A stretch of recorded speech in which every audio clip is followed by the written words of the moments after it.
নবান্নের কড়া অবস্থানের পর তৎপর বর্ধমান জেলা পুলিশ প্রশাসন। অতিরিক্ত বিলের জেরে রোগীর বাবার আত্মহত্যার অভিযোগে গ্রেফতার পিজি নার্সিংহোমের 3 মালিক সহ 4 জন। ধৃতদের মধ্যে রয়েছেন শেখ জয়নাল আবেদিন, মুন্সি মোহাম্মদ হাসিবুল কবির, আব্দুল খতিব নামে নার্সিংহোমের 3 মালিক এবং সৌভিক সাত্রা নামে এক নার্সিংহোম কর্মী। রবিবার বর্ধমানে 1 নম্বর পঞ্চায়েত সমিতির স্বাস্থ্য কর্মাধ্যক্ষ সঞ্জয় কোনার নার্সিংহোমের বিরুদ্ধে থানায় অভিযোগ দায়ের করেন। সেই অভিযোগের প্রেক্ষিতে 4 জনের বিরুদ্ধে আত্মহত্যায় প্ররোচনা ও জোর করে টাকা আদায়ের ধারায় মামলা রুজু হয়েছে। যদিও অভিযুক্ত পক্ষের আইনজীবী দাবি করেন এক্ষেত্রে এইসব ধারা প্রযোজ্য নয়। মুখ্যমন্ত্রীকে সন্তুষ্ট করার জন্য এটা একটা ওই কর্মাধ্যক্ষের একটা প্রচেষ্টা, যে ভবিষ্যতে সে আরো বড় পদে যাবে বলে সেইটা করেছে।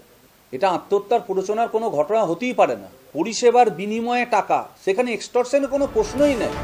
গ্রেফতারির আগে নার্সিংহোমের এক মালিকও সব অভিযোগ অস্বীকার করেন। না, আমাদের এটা তো সেরকম আমাদের দোষ নেই, দেখতে পাচ্ছি না। ভয় দেখানোর কথা বলছে যে ভয় দেখানো হয়েছিল যে হোমে পাঠিয়ে দেবে। না, এরকম কোনো কথাই হয়নি, এরকম কথা বলতেই পারি না আমরা, এরকম কথাই হয়নি আমাদের। আমরা হোমের কোনো ব্যাপারই জানি না, আমাদের কেউ কোনো পার্টনারই এই ব্যাপার কেউ জানে না। আলটিমেট কত বিল হয়েছিল?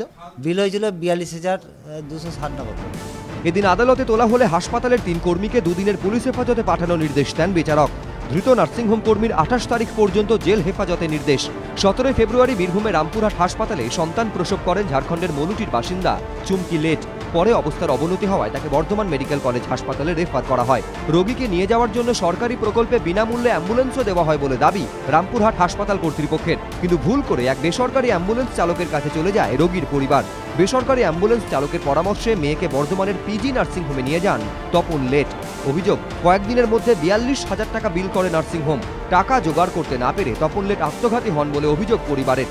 ইতিমধ্যে ঘটনা নিয়ে স্বাস্থ্য দফতরকে রিপোর্ট পাঠিয়েছেন জেলার মুখ্য স্বাস্থ্য আধিকারিক। এর পাশাপাশি অ্যাম্বুলেন্স চালকের ভূমিকাও খতিয়ে দেখা হচ্ছে। প্রশ্ন উঠছে, বর্ধমান মেডিকেল কলেজে রেফারের পরেও কেন পিজি নার্সিংহোমে নিয়ে গেলেন অ্যাম্বুলেন্স চালক? পুলিশ সূত্রে দাবি এর নেপথ্যে রয়েছে একটি চক্র, যেখানে মূলত টার্গেট করা হয় হতদরিদ্র রোগীর পরিবারকে।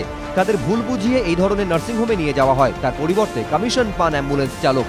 পিজি নার্সিংহোমের ক্ষেত্রেও এমনটা ঘটেছে বলে প্রাথমিক তদন্তে অনুমান পুলিশের। কমল কৃষ্ণ দে, এবিপি আনন্দ, বর্ধমান।